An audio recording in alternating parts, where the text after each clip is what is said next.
I'd like to welcome everybody to this session on the evolution of identity security. We'll kick things off today. I'm going to start with myself. My name is Dyon. I'll be the moderator for this session. And just a little background about myself as we get started. I spent the last 15 years in the identity and access management space, 7 of those with SecureAuth, where I'm the VP of Global Solution Engineering. I'd like to open it up and have our panelists introduce themselves. Hi, my name is Kieran Miller. Glad to be here. Thanks, Sean. I've been working in the cybersecurity space for a little over 10 years. Been dabbling around in the identity space, especially as it relates to cryptographic identities. And I'm looking forward to today's discussion. Thank you. I'm Marco Lattavo. I work for Economical Insurance. I'm the Director of Identity and Access Management there. I've been in the Identity and Access Management field where I basically implemented, planned, operated identity for at least over a decade, in cybersecurity, close to 2 decades, deep in technology and disciplines, and that's it. Thank you. Great, that leaves myself. So I'm Rob Wilson. I'm from SailPoint. I'm a senior solution engineer here. I've been doing identity for probably 15 years, working with a lot of multinational companies and organizations across Canada and the world. There we go. So we have a great industry experience we have across the panel, which is outstanding. And we'll open things up with a question. So really focusing on identity security and specifically the evolution thereof. I think of a lot of challenges that are out there, organizations are exposed to, end users are exposed to. I think of back in the day, knowledge-based questions used to be an okay method for authentication to validate who you are.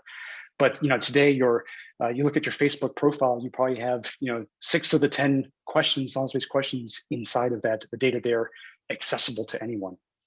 So with the identity security evolution and the shift we've seen with workforce now being by and large remote, what challenges do organizations face, and how are they handling identity security with identities that are now perimeterless? I can go over that one, sure. So it's interesting. So COVID-19 taught us a lot of things, and I believe COVID-19 was a new project for anybody's digital transformation this year. Things like identity being the new perimeter, diluting perimeter, inside-out networks. This has been around for a long time, but I think we either didn't know the risk or we took it for granted.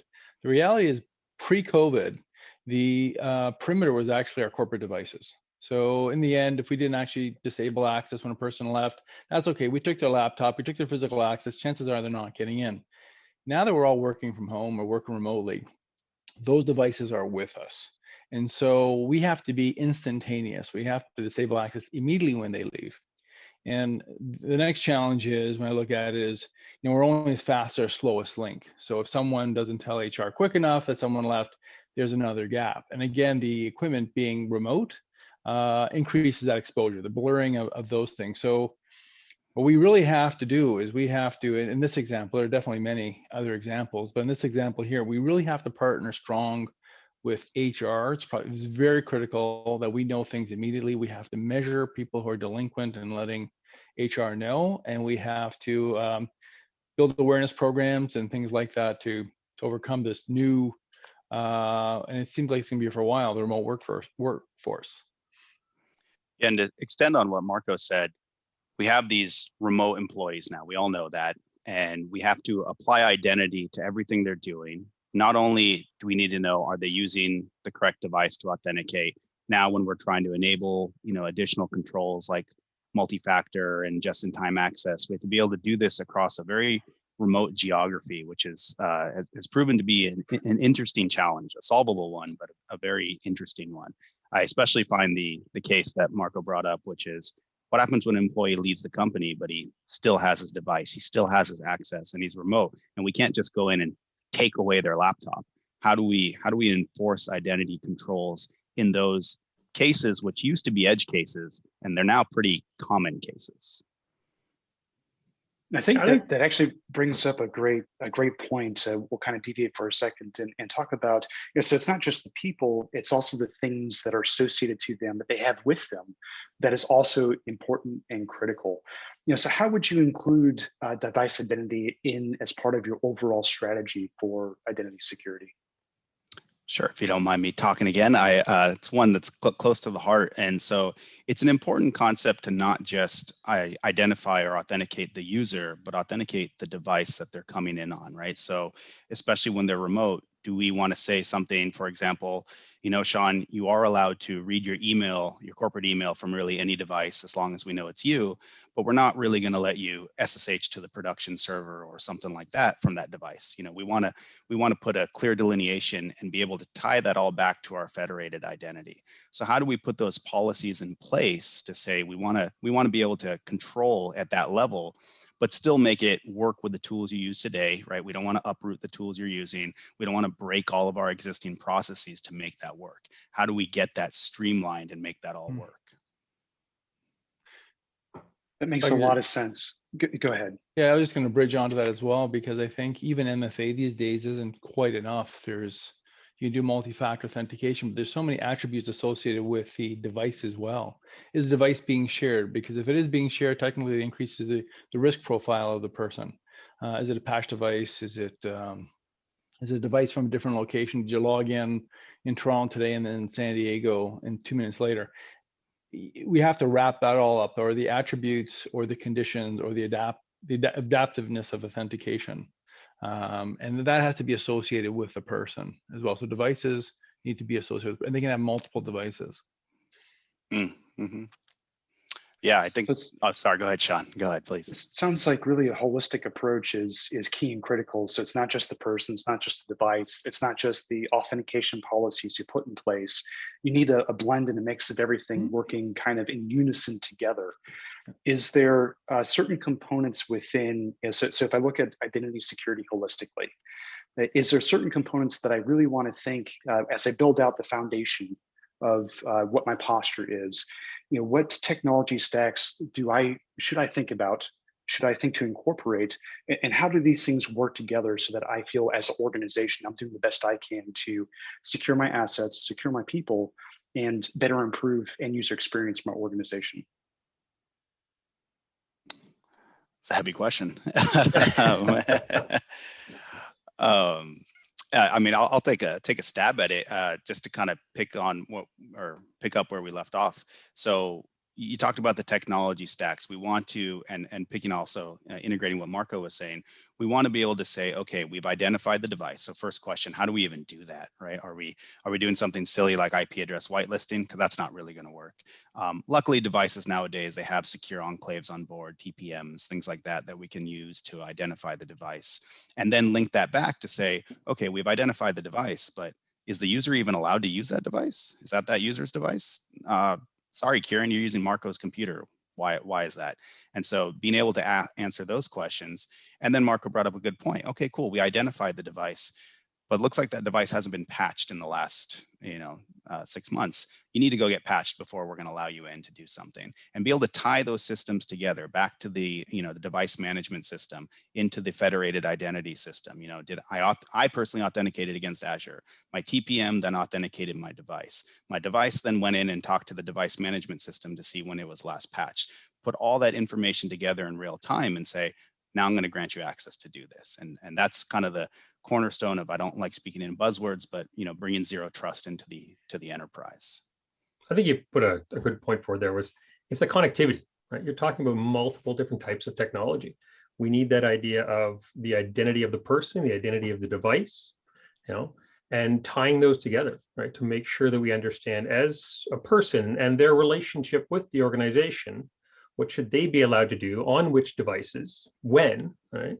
And how can we review that and confirm that over time, right? So that certification over time to make sure that that's still relevant, that access that they have, right? So we can make sure we move to that zero trust or least privilege model. I think simply it's an ecosystem of technologies. It's not one, there is no such thing as a silver bullet that does anything. And we have to look at things like analytics, we have to look at automation, we have to look at robotics, we have to look at segmentation, we have to look at architecture. All these things combined will give us what we're looking for. And again, it's not just one thing. And since we're talking about the evolution, two things that Rob and Marco brought up that I think are important to bring up in the evolution. Rob mentioned something important. Not only do I have access, when do I have access?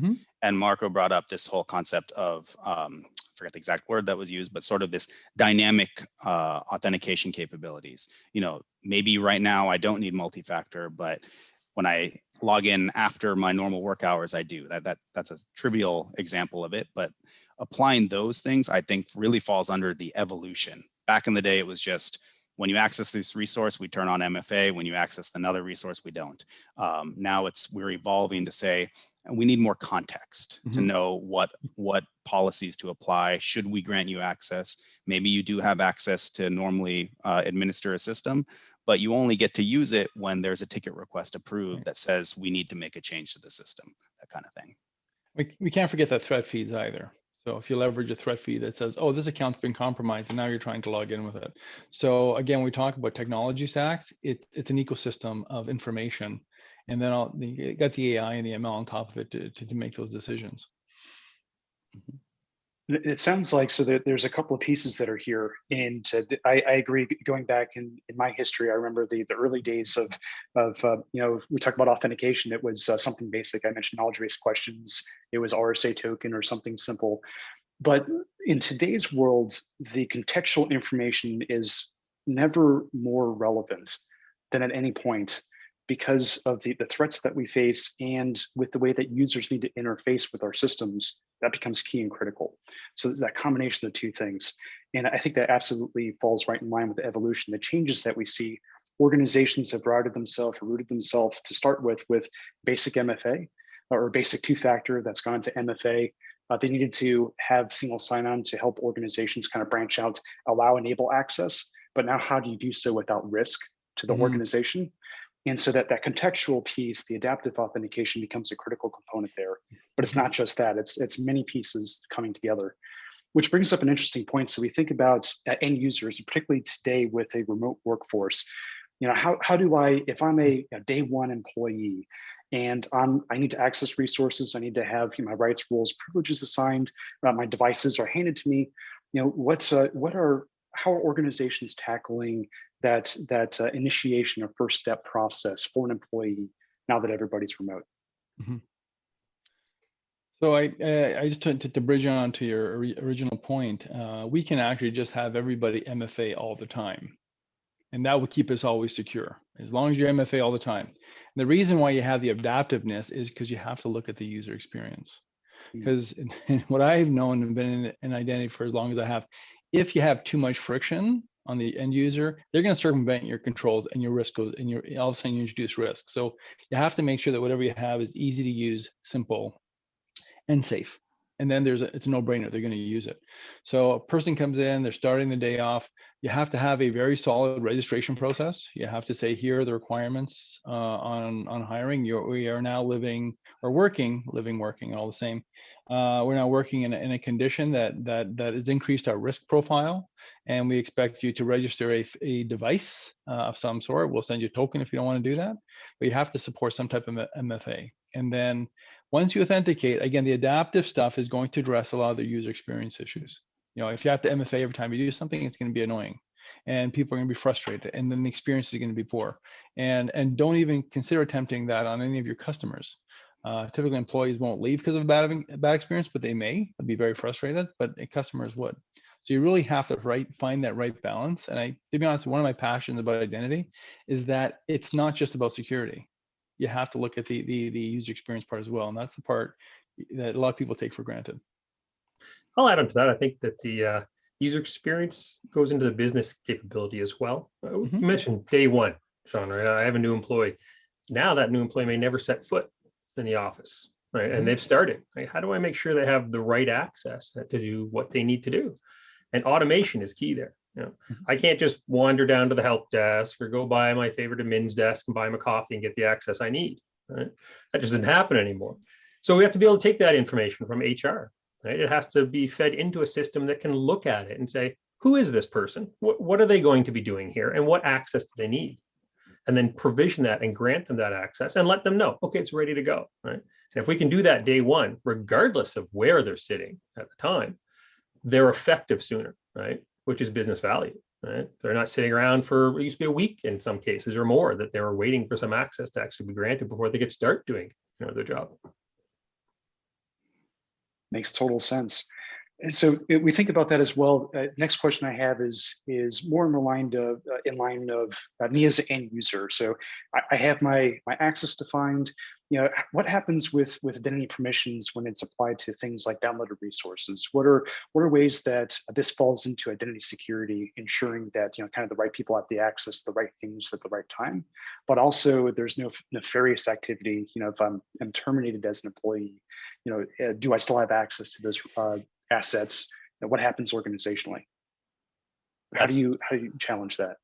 Yeah, I think that's a super interesting question, because you have this concept of, you know, it's one thing when I'm accessing a remote resource, right? You can enforce that in real time, right? I need to access a web application. I need to access something over SSH, whatever the protocol is. I can enforce something in real time and stop you. But what happens when you've already downloaded the file, it's on your system, and we're now saying you're no longer an employee, and I no longer want you to be able to read that? I think we don't need to mention company names, but there was one famous at the end of last year where the employee then just sent off a ton of content to themselves and not classified, but very sensitive IP, and they had a big problem with that. How can you actually enforce identity in those cases? Without going too far in the weeds, there is a way to enforce cryptographic identity by keeping these resources encrypted and only decrypting them in real time. And so you're effectively putting that capability to stop you from reading content that, even though you already have it on your system, it's not in plain text format. And the act of actually reading it is what decrypts it in real time, and shutting off that capability and tying that to your identity system is very possible. It's I'll go back to the ecosystem as well, because it's not just an identity problem. It's a data leakage problem as well. Classification of data needs to be part of it. And then once you classify the data, what do you do with it? Digital rights management. So therefore you have access, you don't have access. I can have access to registered or restricted information today, and tomorrow I may not, based on my job title. How do you make those changes quickly, right? So it's in the areas of like digital rights, that type of technology. I'm not sure that's even an appropriate term these days, but those are things you have to start looking at. So once things change, the access is gone, regardless where it is. And I think that I'm not sure how mature organizations are in this, and they have a journey, but this is definitely the way to look at it from a strategy perspective. And I find that is a challenge right now for a lot of organizations. And we have a handle on if the data or information is in an application. I understand the controls that are in place and who has access.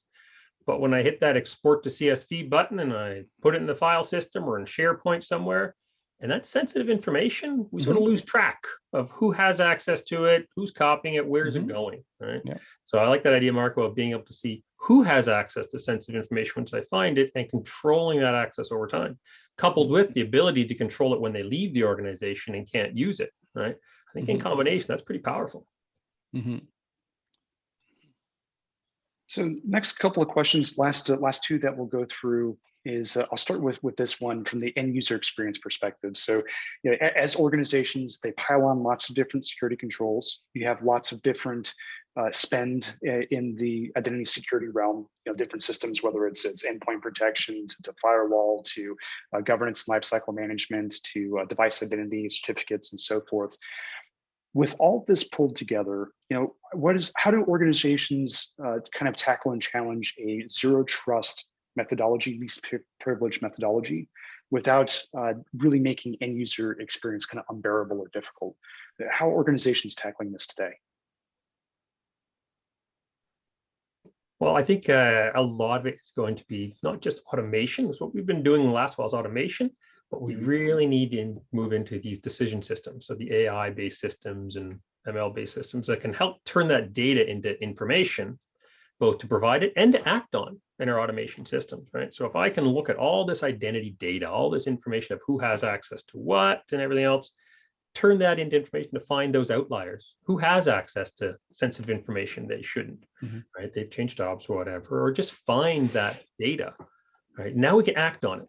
And then once we can automate those actions, we can move at the speed the business wants us to move at, right? And not have them waiting for us.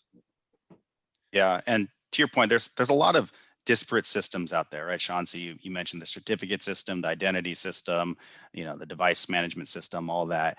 And really the thing that's going to glue them all together are our movement towards open APIs for things, right? So the tools that we're using, they expose open APIs, so I can talk to my identity system. My identity system can hopefully consume all those other resources and make decisions in real time for those downstream tools so that they don't have to talk to every different tool out there or every different system. But at the end of the day, the APIs and open APIs are what make that possible. Now, hopefully what you end up with is a streamlined set of APIs, so you don't have just every different API in the world that you have to custom code to make it work. But at the end of the day, is having those streamlined set of APIs, I think, is what facilitates the possibility to provide the glue to make everything come together as one solution. Because at the end of the day, what we were talking about earlier, we can come up with the most secure way of doing things. But if it uproots the tools that end users have to use, results in new training, breaks existing processes, especially automated processes and build server environments and all that, we're going to sit here in an island where people would say, I'm not doing that. That's breaking stuff. We got money to go make as a company, or we have things to go do. We can't unravel everything we've done to make this work. That's great. The only thing I would add on, because this is all great, is that and again, being in the industry as long as I have, originally it would be an audit finding or a risk that would drive my business, because then I can go to get a business case, drive it. And I think it shouldn't work that way. If we want to sell zero trust, it's a lot of money. It's not a simple solution. It's going to cost a lot. And we really have to sell the business value, saying this is what it's going to do for you, make you excel as a business, transform our digital journey, do all these great things. And then really we should look at security as a byproduct, is what I'm finding out. If you can show the business benefit, because we're now contributing to the business, and on top of it, you're getting security. I think that's what I've realized. That's my latest pitch, because that one really resonates better than just going in and fear mongering. Yeah, that makes absolute sense. Yes, it is. It's all about defining the best possible digital experiences, whether it's for workforce or for your customers, or even the third-party contractors. Anybody who has some form of affiliation with your business becomes key and critical. And then you layer on as many security controls as part of that in a way that is invisible, transparent, hidden to the end user experience, so that you kind of have that perfect blend, or that nice blend of both. You have the strong authentication, right access controls, etc. At the same time, you're not encumbering the end user from doing the thing that's most valued to the business, their day-to-day job. So with that, that kind of fits in with today's world. What I'm very interested to talk about, and we have about 8 minutes left to kind of go through it, is the future. The future is always interesting, because this landscape is constantly changing. New threats are always appearing. And so for the panelists here, what future challenges do you foresee in the different areas in which you work? And what trends do you see that are currently emerging? Examples that may be like automation, Rob, that you mentioned, DevOps, I see is a very, very common theme. So what trends are developing, and what new challenges do you foresee for each of the different market segments? One thing that, one thing that keeps No, go ahead. Yeah, please. Give me a couple seconds. I'll try to get away from this. But one thing that keeps me up at night a lot is, if I think about the future, I think about the exponential growth in identity. Identities are going everywhere. They've, machine identities they've shadowed people identities, and now with robotics and AI and autonomous vehicles and sensors and digital supply chains, it's just going to go up exponentially. And how do we put the same disciplines around those identities as we do today, given how big it's going to be? And if I think of cloud as well, the introduction of cloud, now we have resources and we have accesses defined within code. And the cloud is great. It does many wonderful things for us. And the last thing I want to do is slow down the business, because I want to put traditional controls around this and say, what, this is how you're going to, it just doesn't work that way. And the business has to excel. So to me, those are the two biggest challenges that we're going to have to figure out in the future. I'm going to sound like I copied Marco. So part of that I was going to say is, while our human identities within a particular enterprise will stay relatively within a very manageable range, the number of devices we're getting is just scaling out like crazy. And so one challenge is, how do we just manage that at scale? And if we want to continue to do everything in real time, but our scale is growing, exponentially, can we continue to do that? And then the second thing is, again, what Marco was talking about, which is the automated systems, right? So we have all these controls that are really great when there's a human user present, but we're trying to go towards automating more and more. So a trivial example of that would be multi-factor authentication.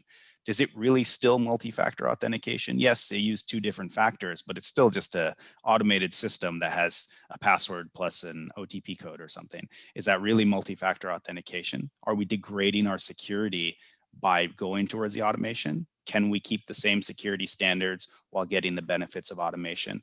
I see that as an interesting challenge. And of course, the third being just a remote workforce, right? How do we do this all while someone's not physically near me and I can't revoke their laptop when need be? I would say the 2 things I see a lot of, and I think about the future and where it's going, is we touched on one, is the interconnected nature of these various technologies. Whether it's a provisioning system that relies on a user behavior analysis system to tell me I provisioned you this access, but are you actually using it? Can I couple those together very easily, right? Who are you in the company and where are you in the world and what are you trying to access to do that dynamic authentication authorization? But when you start coupling all those together, that's a great idea. That's a massive amount of data to start going through and analyzing, right? And trying to turn into actionable information. So I think that's going to be a big challenge. And as we go more and more into the AI space and those decision systems, I think we're going to be relying on them because we can't hire enough talented people to do the work that needs done. Right? We're going to rely more and more on those AI systems to give us that information so we can make those decisions and even have them start making those decisions for us. And do I, say something like, maybe blockchain is so I'm laughing at that. Is blockchain really a solution where we can now claim that these things are real by using trusted sources in a non-refutable ledger? I mean, I've heard that for years. That might sound like a solution, but I just haven't seen it yet. I don't know. Definitely an area that's absolutely evolving. It'll be one to definitely keep an eye on as it continues to grow and see where the applicability of it is. Marco, question for you directly from within your organization. How do you approach automation, and what are the impacts that you have when you try to simplify kind of the way these systems work and kind of remove the human element as much as possible without introducing risk to the organization? Well, that's a great question. So everything starts from a standard. So this is how we do things. And if you don't have a standard or a common foundation, eventually an exception is your standard, right? Whatever happens to be, and it becomes very difficult to manage. And complexity is the enemy of security, identity, and everything we're trying to do. So the idea is you have principles of a foundation, leverage APIs wherever possible, use for legacy systems. RPA is a great solution, and how you sell it is important. How you sell it is, again, I'll go back and say that we're salespeople, and I've been in cyber for almost 20 years. I realized I got to sell business benefits. Right? Why am I doing this? I have to put risk. It's always, like I said, it's a byproduct of everything we're doing. I'm going to give you access immediately when you need it. Access will be simple. You log in once, you'll have access to everything you need. And I have to sell that value, and that value then turns into a business case. I can go ahead and drive a solution to protect the organization. So on top of all that great stuff, I'm protecting the organization, protecting our benefits, protecting our clients, our customers, building trust. And at that point is, to me, is the best way to go ahead and approach automation. And then we're driving efficiencies. We can now get people to take on different things. That's my approach. Makes perfect sense. You said something that actually resonated with me, because we talk about going back to zero trust for a second. We talk about zero, excuse me, we talk about zero trust. One of the things that we're doing is that we also kind of need to build some trust about the identity, about the person as part of access. And I think that's another interesting area where we're seeing some change. How do we create some type of contextual information that builds trust or trust score about a person? We have a minute left. So what I'd like to do is we'll go ahead and wrap things up. Very, very insightful. Appreciate the panel. Thank you, everybody, for joining today. I think it was an outstanding session. I'll leave it open for any last remarks before we complete the session. It's fun. Thanks so much. Thank you very much. Yeah, thanks for having us. you. It's a great discussion. Enjoyed it. It was awesome. It was a lot of fun. Thank you. Thank you. Outstanding.